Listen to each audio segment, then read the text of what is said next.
azannya lah Allahu Akbar Allahu Akbar asyhadu an la ilaha illallah asyhadu anna Muhammadar Rasulullah. Itu komat Pak, komat ya. Azan tidak tahu, nah, ini kacau nih.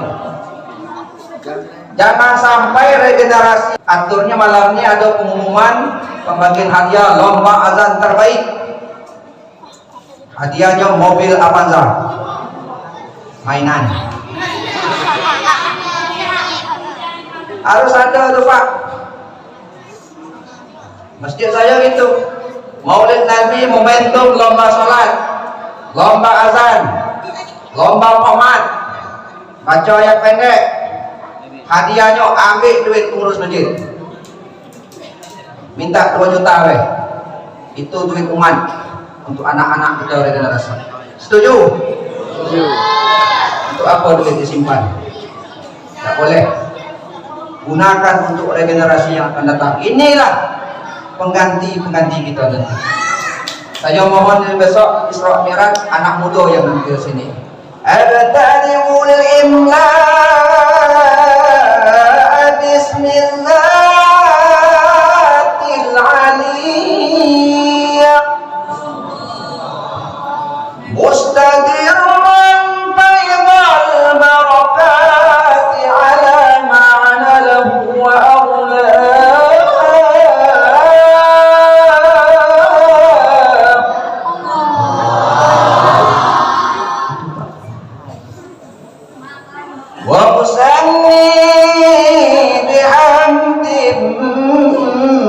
Mawariduhu sa'igatun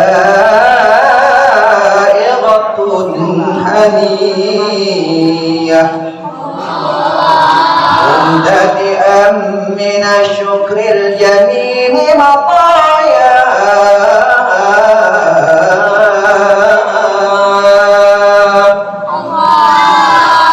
Kalau nganing lipat sampai subuh sanggup, yang maconya mati. Saya dulu di macam itu dibuat ayah saya. Kau belajar berjanji, ayah beli sepeda. Kau bisa berjanji ayah beli sepeda. Kalau bisa nazar ayah beli mobil. Waktu itu mobil main-main Pak. Bukan sepedanya, mobil main-main aja jadilah. Ada belia, ada harapan, ada motivasi untuk anak itu. Ya nak ya. Ini calon-calon Pak. Kalau kita kan macam bola Pak, makan cuma sepiring pula, minum segelas pula, tidak telok lagi. Kita bagi yang menurut. Saya sangat bangga malam ini Pak. Pasal pengantin baru pula datang. Dia Pak dengan tentang itu memang ada hikmahnya, ada semangatnya. Kalau dulu kita tidak pernah diarak pakai kompak, nah ini diarak pakai kompak, asal pengantin baru Pak. Asalnya malam besok tidak pulang sih kok. Ya jadi nak ya, jadi Nabi Muhammad dilahirkan disambut oleh datuknya Abdul Muthalib, didoakannya, diajak keliling Ka'bah. Tawaf. Kalau kita macam itu juga diazankan, diiqamatkan, kita undang orang banyak untuk membaca nama. Harapan kita semoga anak ini menjadi anak yang soleh dan soleha. Amin. Ketika 2 tahun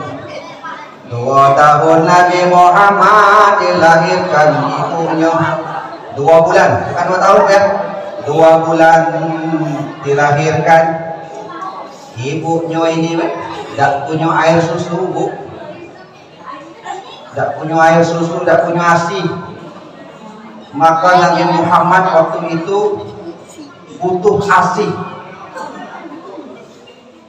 sedangkan emaknya tidak ada punya. Maka sebaik-baik bayi itu menyusu dengan ibunya, dengan orang, bukan anak nyusu dengan kerbau, anak nyusu dengan sapi.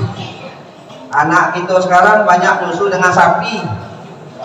Memangnya tidak nyusu di sapi itu, tapi minum susu sapi, minum susu kambing. Tengok lakinya itu macam sapi, macam kambing. Balik jam 6 balik jam 10. Jangan ke laut, kadang gitu. Jangan mau kelil dia. Atau anak ini tidak telat dikata salah siapa? Ya, salah wadah. Salah anak dah. Karena amalan kita kurang. Karena amal kita. Kalaulah amal ini kita buat sengaja nyado diri kita, insya Allah apa yang keluar itu mutiara, apa yang dilihat itu nur, apa yang dengar itu cahaya. Itulah. Kita ni lah kebanyakan tu tadi. Kena sibuk galau kita ni. Sibuk kita hitung dunia galau. Pagi-pagi pulang malam ayahnya. Dia pergi anaknya masih tidur, dia balik anaknya sudah tidur. Mana bertemu dengan anak?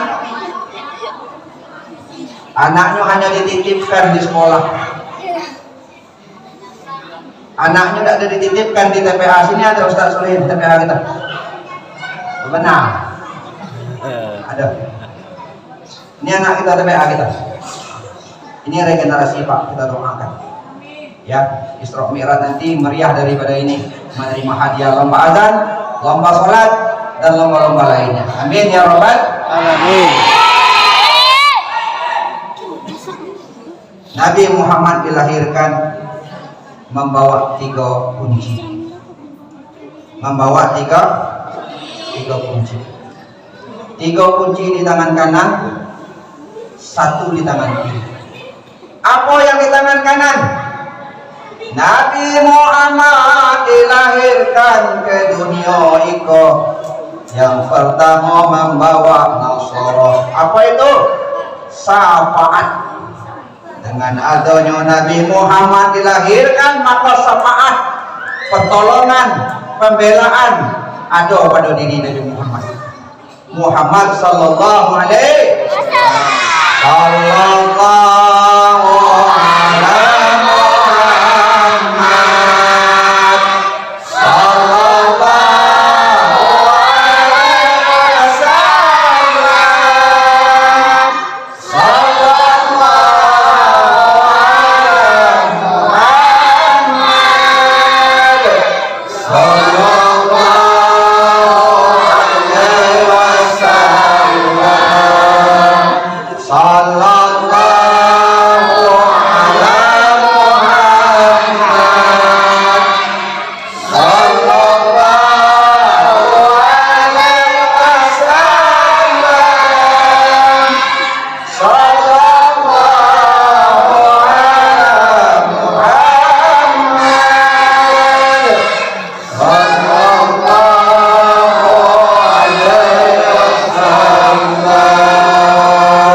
Di mana syafaat ini kita peroleh nanti?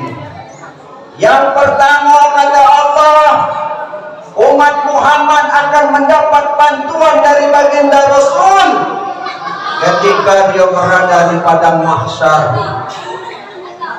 Di padang mahsyar, padang yang luas tanpa tepi. Di situ matahari dalam hikayat diturunkan sampai sejengkal dari kepala. Panas, bermandikan di keringat dan air mata. Di saat itulah Nabi Muhammad mempunyai peran membela umat-umatnya yang beriman kepada Allah, beriman kepada baginda Rasulullah sallallahu alaihi wasallam. Di situ ketika di padang mahsyar umat sedang menangis minta pertolongan. Dapat cerita, pergilah kau minta tolong kepada Nabi Adam alaihi salam. Mudah-mudahan beliau mendapat memberi syafaat. Kata Nabi Adam, tidak bisa. Saya tidak bisa memberi pertolongan. Mengapa Nabi Adam? Wahai bapak kami, Nabi Adam, kenapa tidak bisa memberi bantuan kepada kami? Kata Nabi Adam, saya pernah melakukan kesalahan. Mohon maaf, saya hari ini memikirkan nasib saya karena saya pernah melakukan kesalahan. Apa kesalahan Nabi Adam? termakan buah pul ter apa ya, bukan makan ter, tidak sengaja. Adam tak makan ke buah pul di bujuk rayuan iblis yang keji. Adam diusir turun ke bumi, sesal kemudian tak bunuh lagi. Adam diusir turun ke bumi, sesal kemudian tak bunuh lagi. Ini ratapan Nabi Adam. Janganlah kau dapat aku begadang. Aku termakan 21 dosanya sampai dunia kiamat, Pak. Dipikirkan Nabi Adam, nangis dia. Awak makan rambut tetangga sekalung, maling sawit orang seteruk, tidak memikirkan dosa orang. Nabi Adam termakan 1 buah kuldi sampai dunia kiamat yang menangis menyesalkan itu. Rabbana zalamna anfusana wa illam taghfir lana wa tarhamna lanakunanna minal khasirin. Ini doa Nabi Adam. Doa inilah yang paling banyak kita bacakan, Pak. Ini senjata kita. Ini doa Adam minta ampun, ampun Nabi Adam diterima oleh Allah hari Jumat. Makanya kita hari Jumat itu banyak-banyak baca ini. Kau macam mana lah nak baca kau? Awak Jumat di mana guna di kebun? Awak Jumat di mana gunanya? Tak tahu.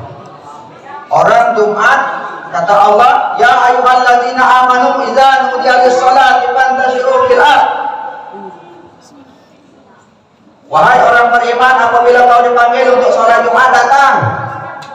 Tinggalkan jual beli itu, tinggalkan pedagang itu, tinggalkan kerja itu, datang ke masjid. Itu ni tak, Pak. Nunggu khotib naik baru datang. Lah bunyi orang azan, Allahu Akbar, Allahu Akbar. Lagi ada azan kedua katanya. Hayya 'alas shalah. Lagilah. Menunggu-nunggu. Padahal kata di dalam hadis, hari Jumat itu hari diturunkan berkah dari langit, dari subuh sampai sore, sampai Jumat itu, sampai khotib turun dari mimbar. Itu keberkahan penuh. Maka orang zaman dulu hari Jumat itu hari libur, tidak wajib libur. Kalau ini sekolah bahaya, Pak. Hari Jumat baliknya jam 11.30. Manulah anak kita nak sekolah. Saya guru SD Pertiwi 1 Kota Jambi, guru agama di Pertiwi, Pak. 17 tahun saya ngajar sini. Anak kita hari Jumat belajar sampai jam 10 sampai jam 11 lewat belajar. Yo, kalau dijemput dengan orang tuanya pakai motor, kalau nunggu angkot jam 1 udah angkot, mana anak kita nak semayang? Sebaiknya pemerintah hari Jumat ya sampai jam 9:30 anak terbalik lah. Lalu saya jadi kepala dinas buat macam itu. Amin ya robbal alamin. Lalu saya jadi bupati, jadi gubernur. Saya ubah itu. Hari Jumat boleh belajar sampai 9:30. Titik. Guru balik jam 10 balik. Awas kalau ada di kantor, kena pecah. Wah itu. Ini enggak.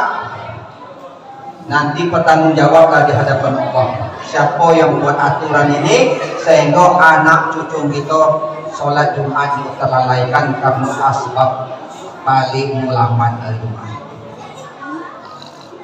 Itu Pak ya. Jadi yang pertama Nabi Muhammad dilahirkan membawa kunci di tangan kanannya yaitu syafaat. Syafaat ini Bapak Ibu sekalian tempatnya ada 3. Yang pertama tadi di padang mahsyar, di situ ngadap Nabi Adam tak bisa, ngadap Nabi Nuh, kata Nuh aku tak bisa juga bantu kamu. Aku ni waktu hidup dulu pernah berdoa, ya Allah tenggelamkanlah umat aku ni. Aku letak ngajaknya berdakwah dia enak, ngajak beriman dia enak, turunkan azab ya Allah, mampus ke dia.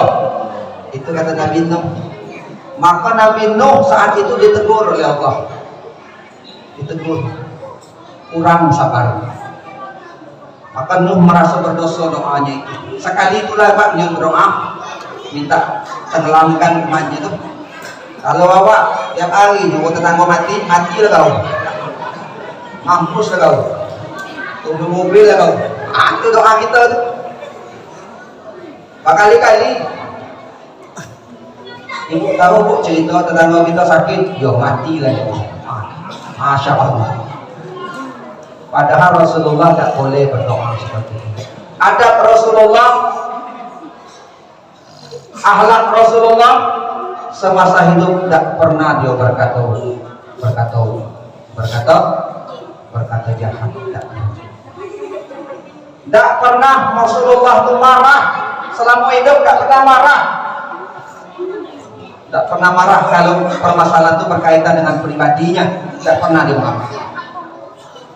Kata sahabat Anas bin Malik, saya 10 tahun dengan Rasulullah, 10 tahun saya nurut Rasulullah, jadi pembantu Rasulullah. Belum pernah saya dimarah oleh Rasulullah. 10 tahun Pak. Kalau awak baru 10 hari, kami ingat pembantu itu. Punya kena marah, kena esot. Gitu. Oleh karena itu meneladani menuju insan madani. Rasulullah sudah mencontohkan ini semua. Akhirnya Nabi syafaat minta lagi ke Nabi Ibrahim. Kata Nabi Ibrahim, tak bisa aku nak beri syafaat kamu. Karena apa semasa hidup aku ni pernah berbohong. Sekali aku bohong. Di mana? Waktu itu Nabi Ibrahim menghancurkan berhala-berhala. Waktu itu ditangkap Nabi Ibrahim, kau tak hancur kau? Tidak ada dong. Aku tak ada hancur, tidak ada. Cuma kau yang petusun ini ada pergi ke situ tadi, tak ada. Aku tak ada hancur. Apa yuk kita tengok ke sana kita? Pergilah tangkap Ibrahim masuk. Tengok ni hancur kalau dah. Cuma sekok tu ada hancur yang besar tu. Kalau macam itu pada tiok tu yang hancur tu dah. Tengok ada kapak di situ nak juga. Bukan aku tanya ke dia tu nak tu dah. Yang patung besar mah, dia tu hancurnya tu. Ibrahim sudah mendapat wahyu, dia ngajak orang berpikir. Tanyalah ke dia. Apa kata orang banyak? Kau ni pengaknya, mana bisa lah patung tu bercakap. Kalau tak bisa apa kau nyemah dia tu. Kalau dia tak bisa ngomong, kalau dia tak bisa bantu, apa kau muat dia? Apa kau nyemah dia? Mulai Ibrahim mengajar orang bertauhid, mencari Allah di mana. Itulah salah Ibrahim Pak cuma sekok sekali nyombong, tak bisa mendapat syafaat, tak bisa memberi syafaat. Awak berapa kali bohong lah? Belamun, nyombong dengan wak, nyombong dengan nyai, nyombong dengan datuk, nyombong dengan wak, mak, nyombong dengan ayah, nyombong dengan anak. Tiada hari tanpa sombong, nyombong. Jadi itu tak boleh. Tak boleh kita menyombong, tak boleh kita bohong. Ya nak ya? Ini siapa dapat jawab pertanyaan Bapak ini dalam uraian nanti Bapak kasih hadiah. Ini hadiah kalau di sini. Kantong atas, kantong bawah, boleh pilih lagi. Ya, kalau salah pilih zong. Kanan, kiri, atas. Ya. Makanya cerita ini didengarkan. Ya, nanti ada pertanyaan. Yang beruntung dapat, yang tak beruntung zong. Tahu zong? Kosong. Jadi Nabi Muhammad memberi syafaat karena Nabi Muhammad terpelihara daripada salah dosa semasa hidupnya. Disebut Rasulullah yang maksum. terpelihara Pak. Rasulullah tuh mulai dari bayi, mulai dari dalam kandungan terpelihara, mulai dari zuriatnya terpelihara, dalam kandung terpelihara, lahir terpelihara, hidup sampai mati terpelihara daripada dosa dan kesalahan. Allahumma sholli ala Sayyidina Muhammad.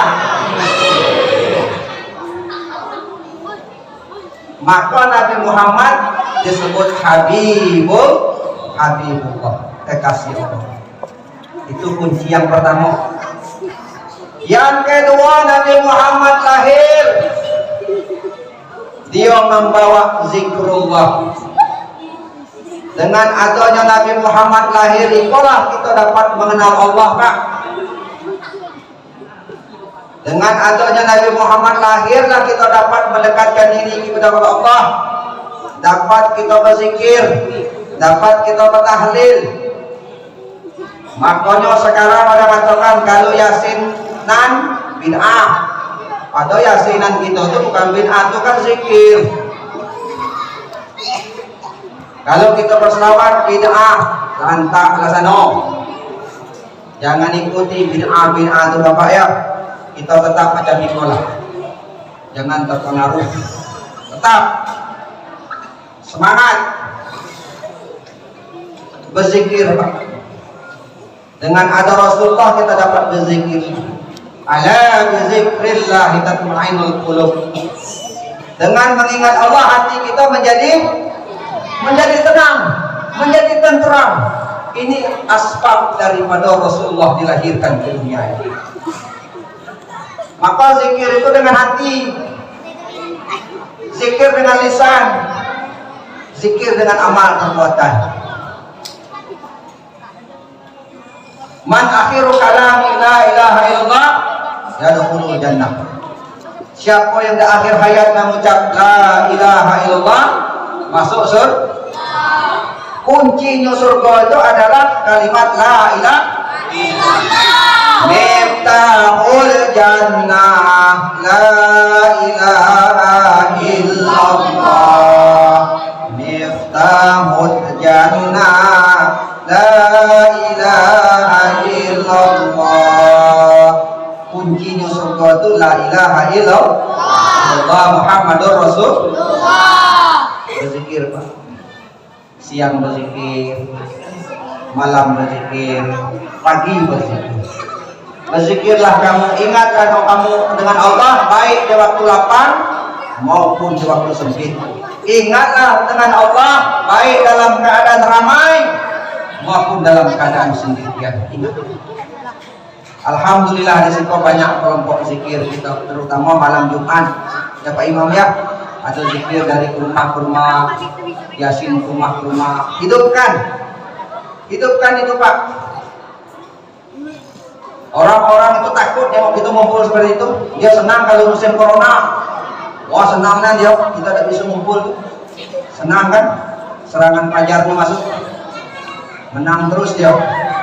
Orang datang ngumpul. Kalau kita ngumpulnya kita bersatu. Kita tahu nak kemana perahu kita nih. Nak ke laut, nak ke darat, nak naik. Tahu? Dia takut itu. Maka buat pengajian-pengajian di mana. Pertahankan itu. Itu persatuan kita. Kita berzikir itu dengan hati yang ikhlas. La ilaha illallah. La ilaha illallah. La ilaha illallah. Itu berzikir Pak. La ilaha illallah. La ilaha illallah. La ilaha illallah. Apa itu? Hati Pak. Zikir itu bisa-bisa kita bukan mendapat pahala. Ini ada orang yang ikhlas berzikir. Kalau ngundangnya orang kaya makan kari kambing, wah tuh zikirnya banyak tuh. 200 saman tuh. Orang kaya ngundang nasi minyak. La ilaha illallah. La ilaha illallah. 200 dua kali putaran itu sampai panjang. Penuh nasi minyak, saking tak muatnya sampai ke dapur penuh. Kenapa? Makan nasi minyak. Ada tetangga bawa orang miskin ngundang kematian. Tunggu sudah maghrib tak datang. Sampai jam 7. Sudah isya, Bu. Tunggu isya, ada 4 datang. Imam, khotib, Bilal. Jemaah seorang 4 datang. Hari hujan pula. Malam besok diumumkan lagi, datang Bapak Ibu. Si bulan ngundang kita malam yang ketiga. Wah, ini malam ketiga nih. Biasa malam ketiga nih hebat nih. Pergilah Bu, ibu-ibu pergi juga bersia-sia. Malam lah ibu-ibu kan. Kalau kondangan tuh segala dibawa tas dua. Segala dibawa anggun cantik. Ya. Kata bapaknya, cepatlah Bu, hari lah malam. Tunggu Pak, jilbab dulu. Ini malam ketiga, orang banyak kita dapat duduk. Akhirnya terlambat nian Pak dia datang, dapat duduk di dapur. Di dapur panas lah.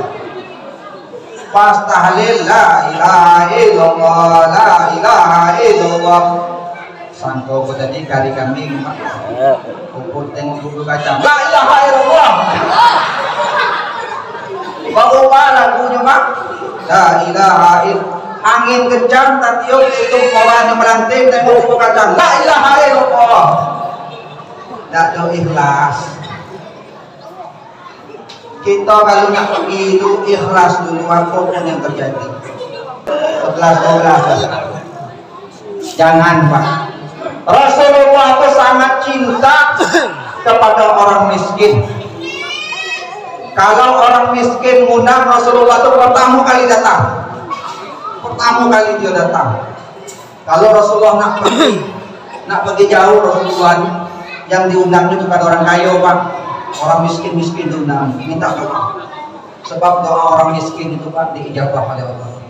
Rasulullah pernah berdoa, ya Allah, jadikan aku bersama orang-orang yang miskin. Ya Allah, kumpulkan aku bersama orang-orang miskin. Jadikan aku orang-orang miskin. Kata Rasul, kita nak baca doa tu. Nak kita baca doa tu. Tidak, kata dia. Pak, tak baca doa tu orang miskin kau, kata dia. Apalagi berdoa tu Allah tak lagi dah terima kata kayo, kata dia. Itu. Jadi kita jangan membedakan. Jangan membedakan siapa yang mengundang. Apalagi acara zikrullah. Nih, jadi Rasulullah lahir ke dunia ini untuk mengenal, untuk mengingat kita kepada Allah Subhanahu wa ta'ala. Itu yang kedua. Yang ketiga, kunci yang ketiga Rasulullah dilahirkan adalah sebagai khataman Nabi. Nabi terakhir. Tidak ada Nabi setelah Nabi Muhammad lagi. Penutup akhir daripada Nabi dan Rasul.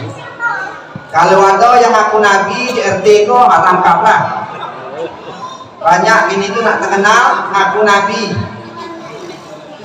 Muhammad Shadiq ngaku Nabi. Indonesia ini memang hebat Pak. Nak terkenal sebagai ngaku lah Nabi malam ini. Pidato lah di masjidnya.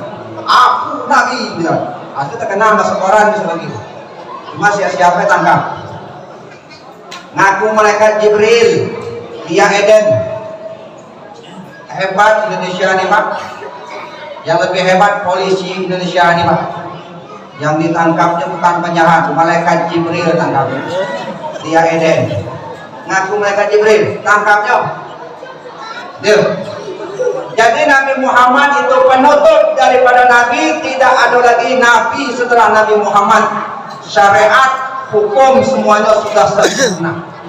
Tak ada lagi. Kita tinggal menjalankan. Di mana kita kutip di dalam Al-Quran Al-Karim sebanyak 30 juz yang lembaran dan ayatnya di dalam sejarah dikatakan 6.666 ayat. Bapak Ibu yang dirahmati Allah Subhanahu wa taala, yang terakhir di tangan kiri Rasul.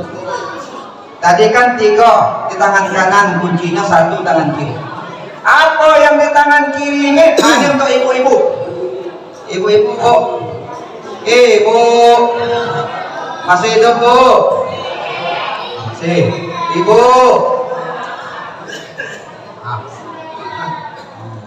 Di tangan kiri Rasul ada setangkai bunga. Bunga itu melambangkan seorang wanita. Karena Nabi Muhammad lahir mengangkat harkat martabat wanita. Sebelum Nabi Muhammad lahir, Nabi Muhammad lahir, sebelumnya itu belum dilahirkan, orang-orang jahiliyah menganggap wanita itu tidak ada artinya. Wanita dikubur hidup-hidup, wanita boleh dijual kemana-mana, bebas. Setelah Nabi Muhammad lahir, dia ingin merubah karakter yang mulia menuju insan madani, berakhlak mulia, harkat martabat wanita diangkat oleh baginda Rasulullah SAW. Sehingga di dalam hadis Rasulullah mengatakan, al jannatu tahta apa Bu? Al jannatu tahta aqdamil ummahat. Sesungguhnya surga itu berada di bawah telapak kaki. Surga berada di bawah telapak kaki. Kalau tidak kenal ibu, mak. Surga itu ada di bawah telapak kaki mak. Jangan balik kaki tengok mak, tengok surga mak, ada tidak di bawah kaki mak. Di terajamnya kamu. Kau kena surga kau gitu aja. Itu hakikat begitu tingginya derajat wanita. Sehingga dilambangkan surga itu ada di bawah telapak kaki seorang wanita. Begitu nyanduk sayangnya Rasulullah dengan seorang perempuan. Oleh karena itu, kalau kita jadi perempuan, jadilah perempuan yang rena. Rena, tahu Bu nyanyi Rena? Rena, Rena, Rena.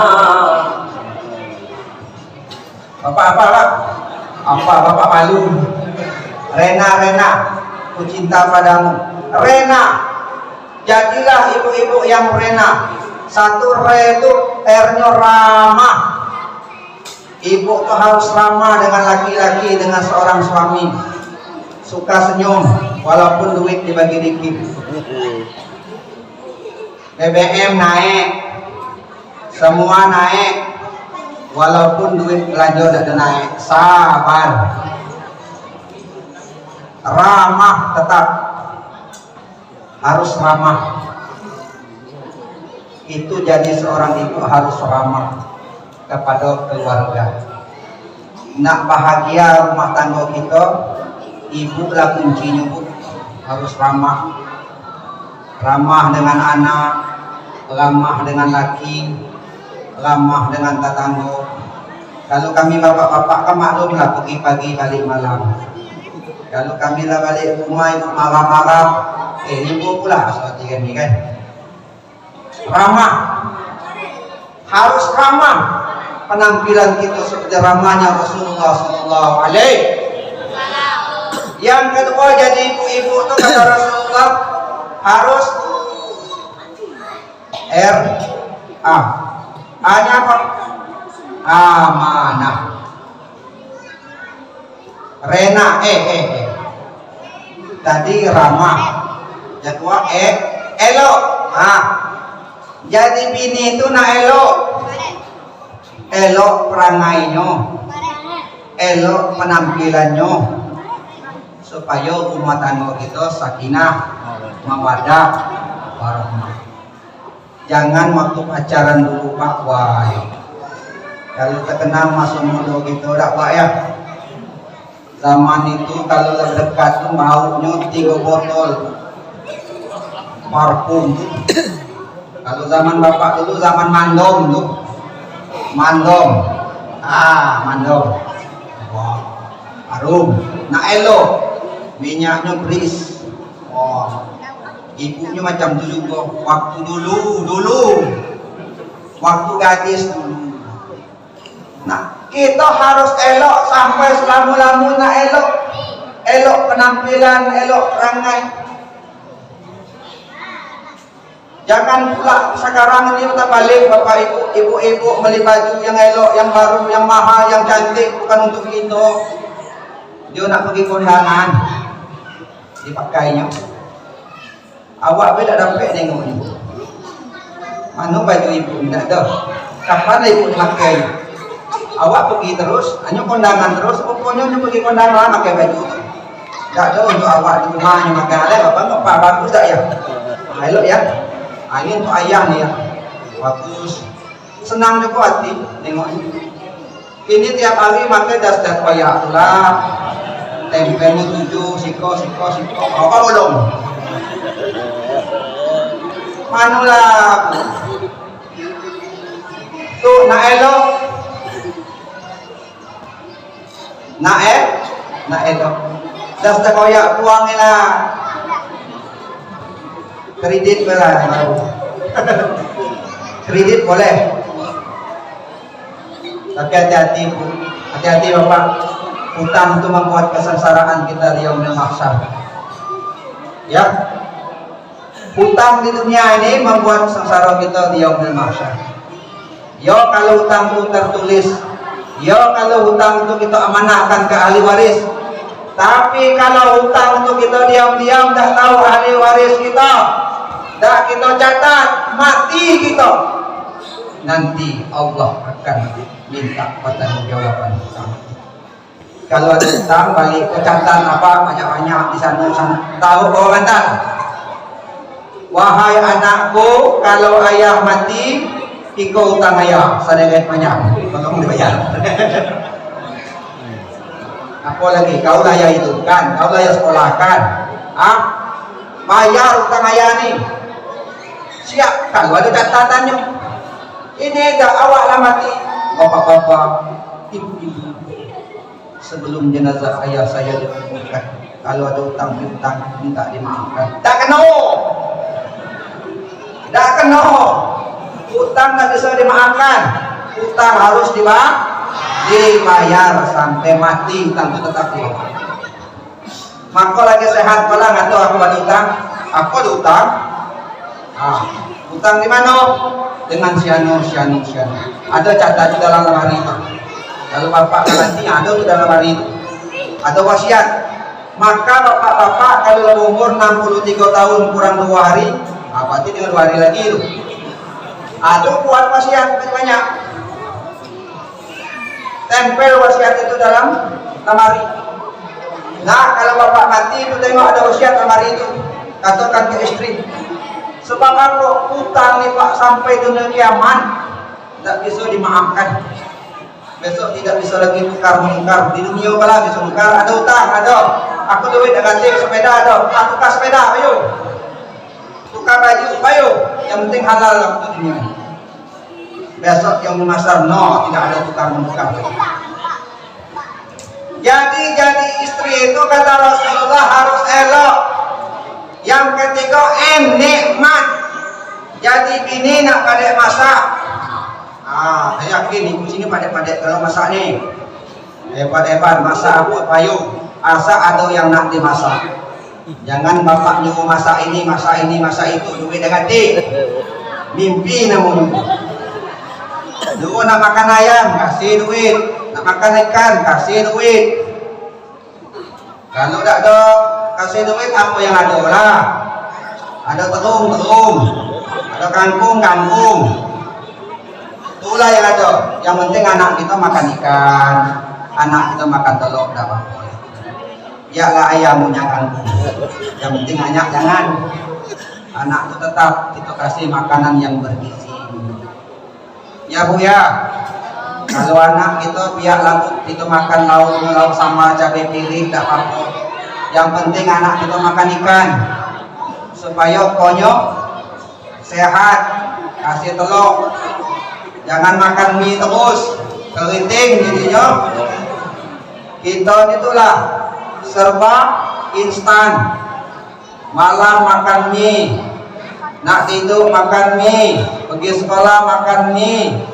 Apa tak keriting kalau tak kenalan lagi sampai sekolah ngantuk. Bangun anak kita punjit-punjit Tak macam buat zaman kita dulu pak, langsing manjat payu, berlari payu, berenang payu, meloncat payu. Anak ini berat-berat galau gerakannya, kenalah instan galau isi. Besok anak kita macam robot jalan hati-hati pada zaman 2028, 1930 gitu. Ini ibu-ibu harus nikmat, pandai memang memasak. Ajak anak-anak kita ini untuk menguat karakternya menjadi seorang ibu. Ajak anak-anak kita waktu dia libur sekolah ikut memasak. Macam mana maknya giling cabai, macam mana maknya ngiris bawang, macam mana maknya nyiang ikan, harus diajarkan. Walaupun dunia sudah canggih, cabai tinggal masuk, nasi tinggal masuk.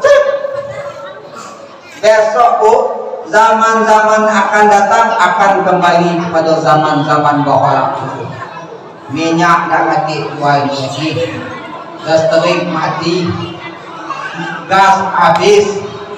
Aku dah macam mana nak bertanam? Aku dah pakai kayu mulai hilang. Makanya kalau gini tu ada rumah-rumah pakai kayu, hati-hati. Lelah kawan malam hari. Sudah jauh. Kayu lah di depan orang kalau. Anu lagi. Ibu-ibu siap minyak tanah lah ke mana pergi gini tu. Inilah nak ada berita lagi, kompor rumah tu nak ditukar bu dengan kompor listrik, mobil listrik. Enak-enak berjalan, listrik mati, awak mati juga. Macam mana? Listrik sekarang tu main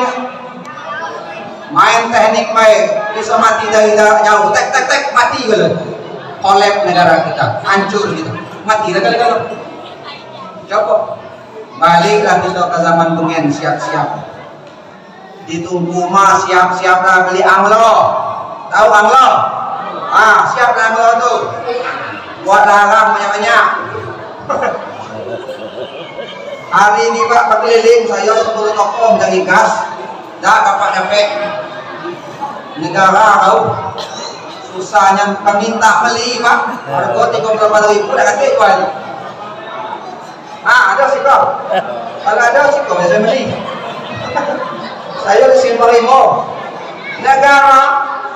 Contoh lah bapak ibu. Macam mana itu sekarang gas susah. Sudahnya kita bertanam dengan batu bara. Batu bara tu lagi yang ada di jalan tu. Macam mana hidupnya? Tidak tahu juga. Batu bara yang banyak ini tu kak. Besok ada minyak, ada ikan, ada bara yang kami tumput, hidup api. Lalu nyuna hidup pula. Kita lah mulai pening malah kita gini. Maka bawa berzikir. Subhanallah walhamdulillah wa la ilaha illallah Allahu akbar wa la haula wa la quwwata illa billahil azim. Di bawah itu orang yang membaca subhanallah walhamdulillah la ilaha illallah la haula wala quwwata illa billahil azim. Allah beri ketenangan, Allah beri kemudahan, Allah beri jalan keluar. Itu aja kita baca. Ya bu ya, ajak berzikir, ajak bersolawat. Anak-anak kita ajar bersolawat.